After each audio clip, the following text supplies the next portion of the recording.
kids are the victims of new GOP bid to politicize the pandemic.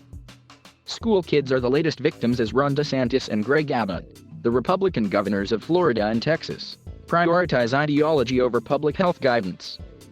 The governors are clashing with local officials who are resisting their orders banning school mask mandates, which appear to directly contradict traditional conservative resistance to distant, centralized power. The irony is that by resisting similar measures, these Republicans have proved true warnings by federal health officials that the Delta variant represents a grave threat. Now the same dynamic may play out again, as they ignore CDC advice that all kids in schools should wear masks. Both governors enjoy strong support in conservative media. DeSantis was recently celebrated by right-wing pundits for his handling of the pandemic and is seen as a possible alternative nominee in 2024 if ex-President Donald Trump decides not to run again. So their refusal to change course as conditions worsen only bolsters the impression that those who want a political future in the GOP must now demonstrate their contempt for common-sense health measures, just as surely as they must repeatedly prove their devotion to Trump. Florida children's hospitals are filling up.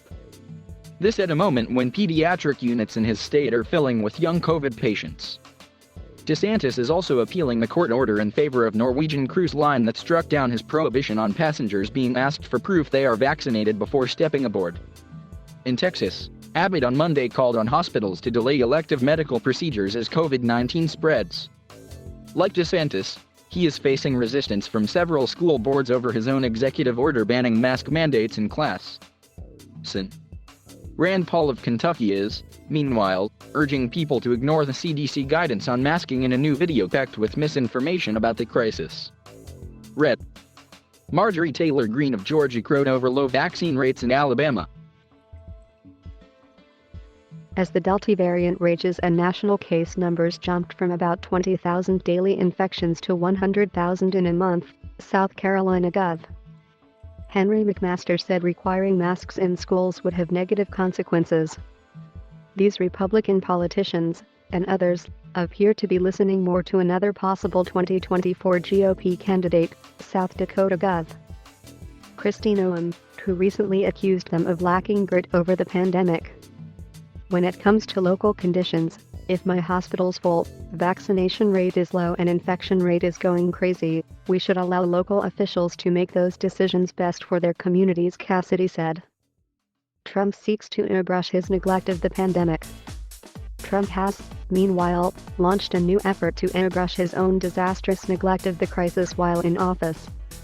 Over the nation's history, many of the most difficult U.S. political questions come down to the tension between the freedom of individuals and the steps needed to advance the collective good of society. GOP Sen. Rick Scott of Florida on Monday laid out the principled conservative position that choices about masks and vaccines must be up to individuals. When did we decide as American citizens that we are going to give government the ability to tell us that we have to wear a mask or have a shot?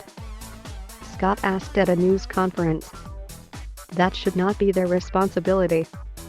Their responsibility is to give me good information and let me make the darn decision.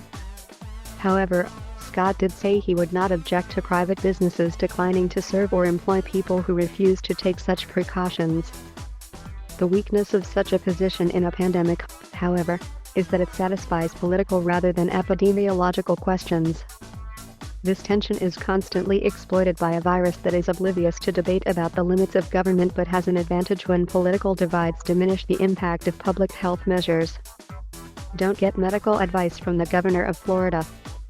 The Biden administration, while presiding over the full vaccination of half of American adults, is not blameless amid the political tumult.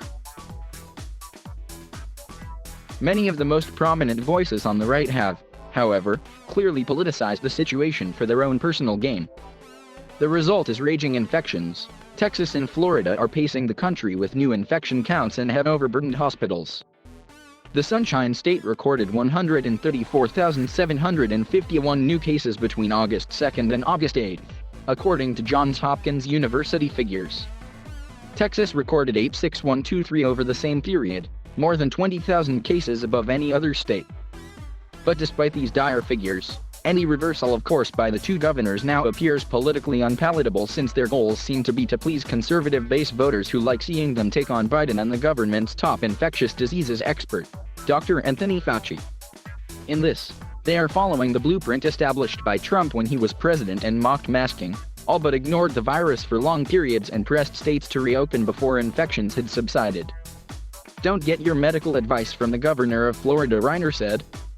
He needs to understand that he's painted himself into a corner. People are dying in Florida. It's going to get much worse. While several possible future Republican presidential candidates are seeking political gain even in the direst of circumstances, others in the GOP are calibrating their comments in the light of the deepening crisis. You're taking a hell of a risk if you're not vaccinated, Justice said, showing an unequivocal approach to the path out of the crisis that contrasts with the both sides approach of Trump and other Republicans who are unwilling to spend their political capital to save their voters. I am telling you as your governor, as your friend, as the person that you really trusted, right now, you need to put this as a no. One priority in your life and run to the fire and get vaccinated, Justice said.